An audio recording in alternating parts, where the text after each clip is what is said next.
International women's day ಅಂತ ನಮ್ಮ ಕಾಂಗ್ರೆಸ್ ಪಕ್ಷದಿಂದ ಹಮ್ಮಿಕೊಳ್ಳಲಾಗಿದೆ. ಈ ವೇದಿಕೆಯ ಮೇಲೆ ಆಸೀನರಾಗಿರುವಂಥ ಎಲ್ಲ ಗಣ್ಯರೇ, ನನ್ನ ಅಕ್ಕ ತಂಗಿಯರೇ, ಅಣ್ಣ ತಮ್ಮಂದಿರೇ, ನಗರಸಭಾ ಅಧ್ಯಕ್ಷರೇ, ಉಪಾಧ್ಯಕ್ಷರೇ, ಎಲ್ಲ ಗ್ರಾಮ ಪಂಚಾಯತ್ ಅಧ್ಯಕ್ಷರು, ಸದಸ್ಯರು, ಎಲ್ಲ ಹೆಣ್ಣು ಮಕ್ಕಳು, ಇವತ್ತು ನಮಗೆ ಮುಳಬಾಗಿಲು ತಾಲೂಕಲ್ಲಿ ತುಂಬ ಖುಷಿ ಅಂದರೆ ನಮ್ಮ ಕಾಂಗ್ರೆಸ್ ಪಕ್ಷದಲ್ಲಿ ಎಲ್ಲ ಹೆಣ್ಣು ಮಕ್ಕಳು ಹಬ್ಬ ಬಿಟ್ಟು ಉಪವಾಸ ಬಿಟ್ಟು ಎಲ್ಲ ಬಂದಿದ್ದಾರೆ. ಪಾಪ ಹೇಳಿದ ತಕ್ಷಣ ಫೋನ್ ಅಟೆಂಡ್ ಮಾಡಿ ಎಲ್ಲರೂ ಬಂದಿದ್ದಾರೆ. ಈ ಅವಕಾಶ ಹೆಣ್ಣು ಮಕ್ಕಳಿಗೆ ವುಮೆನ್ಸ್ ಡೇ ಅಂದರೆ ನಮಗೆ ಪ್ರತ್ಯೇಕವಾಗಿ ಒಂದು ದಿನ ಆರಿಸ್ಕೊಂಡಂಗಿದೆ. ಅದಕ್ಕೆ ನಾವು ತುಂಬ ಸಂತೋಷ ಪಡಬೇಕು.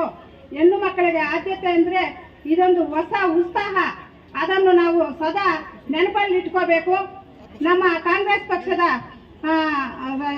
MLA ಸ್ಥಾನಕ್ಕೆ ನಿಂತಿರುವಂಥ ಆದಿನಾರಾಯಣನವರು ಸ್ವಲ್ಪ ಅಂತರದಿಂದ ಸೋಲು ಅನುಭವಿಸಿದ್ದಾರೆ. ಅದಕ್ಕೆ ನಾವೆಲ್ಲ ಉತ್ಸಾಹ ಕೊಟ್ಟು ಇನ್ನೊಂದ್ಸಲಿ ನಾವು ಆದಿನಾರಾಯಣನ ಹೆಚ್ಚಿನ ಮತಗಳಲ್ಲಿ ಗೆಲ್ಲಿಸಬೇಕಂತೇಳಿ ನಿಮ್ಮಲ್ಲಿ ವಿನಂತಿ.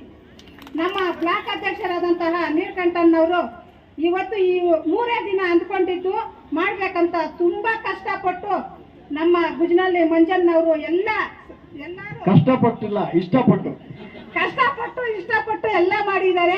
ಇಲ್ಲಿಂದ ನಿನ್ನೆ ಸಾಯಂಕಾಲದವರೆಗೂ ರಾತ್ರಿ ಇವತ್ತೆಲ್ಲ ಇದ್ದು ತುಂಬ ಉತ್ಸಾಹದಿಂದ ಹೆಣ್ಮಕ್ಳಮ್ಮ ನಾವು ಅರ್ಶಿನ ಕುಂಕುಮ ಕೊಡಬೇಕು, ನಮ್ಮ ಹೆಣ್ಮಕ್ಳಿಗೆ ತುಂಬ ಹೆಲ್ಪ್ ಮಾಡಬೇಕಂತೇಳಿ ಎಲ್ಲ ಉತ್ಸಾಹದಿಂದ ಮಾಡಿದ್ದಾರೆ. ಎಲ್ಲರೂ ನಮ್ಮ ಕಾಂಗ್ರೆಸ್ ಪಕ್ಷದಿಂದ ಎಲ್ಲರೂ ಮಾಡಿದ್ದಾರೆ.